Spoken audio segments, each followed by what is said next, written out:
ကဲဒီနေ့ကတော့အလွန်စားလို့ကောင်းတဲ့အာလူရှည်လက်ပင်ပွင့်ရှောက်ရုံပလေသီးကိုကျွန်တော်တို့ငနင်းတူလေးနဲ့နန်းနန်းပဲမွှေးမွှေးလေးနဲ့ရခိုင်ချက်ဆက်စားကြည့်ကြပါမယ်အခုဆိုရင်ချက်ဖို့အတွက်အရင်ဆုံးနှချမ်းချမ်းထားတဲ့အာလူလေးတွေကိုထည့်လိုက်ပါတယ်ပြီးတာနဲ့ကျွန်တော်တို့ရေစိမ်ထားတဲ့လက်ပင်ပွင့်ရှောက်လေးတွေကိုထည့်ပြီးတော့အပိုင်းပိုင်းလေးတွေပိုင်းထားတဲ့ငရုတ်သီးအစိမ်းကိုပါထည့်ပြီးတော့ထည့်လိုက်ပါမယ်ငရုတ်သီးအစိမ်းလေးတွေထည့်ပြီးဆိုတာနဲ့စားတစွန်းအရင်ဆုံးထည့်ပါမယ်ပြီးတာနဲ့ကျွန်တော်တို့ဟင်းချုံမုံလေးထည့်ပါမယ်ဟင်းချုံမုံစားတွေထည့်ပြီးဆိုတာနဲ့ခိုင်ဟန်းရှိတဲ့နေရာမှာမပါမဖြစ်တဲ့အစိမ်းစားငပိကိုပါထည့်ပြီးတော့ထည့်လိုက်ပါတယ်စိမ်းစားငပိလေးတွေထည့်ပြီးဆိုတော့ကျွန်တော်တို့ပါလီထားတဲ့ကြက်သွန်နေလေးတွေကိုပါထည့်ပြီးတော့ထည့်လိုက်ပါမယ်ကြက်သွန်နေလေးတွေထည့်ပြီးတော့အိုးဖုံးလေးကိုခဏလေးအောက်ထားလိုက်ပါမယ်အဲ့ဒီဟန်းတွေနုံသွားတဲ့အထိပါကျွန်တော်တို့ဒီလိုပုံစံမျိုးချက်ထားတဲ့အခါမှာဟန်းတွေအနေနဲ့နုံလာပြီဆိုတာနဲ့နောက်ပြီးမှ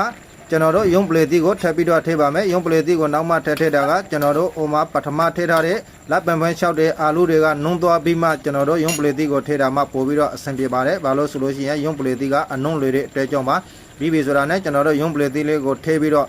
ငနင်းတိုလေးတွေကိုပါထည့်ပြီးအပေါ်ကနေထည့်လိုက်ပါမယ်ပြီးတာနဲ့အပေါ်အောက်လေးနဲ့ပြန်ပေးလိုက်ပါမယ်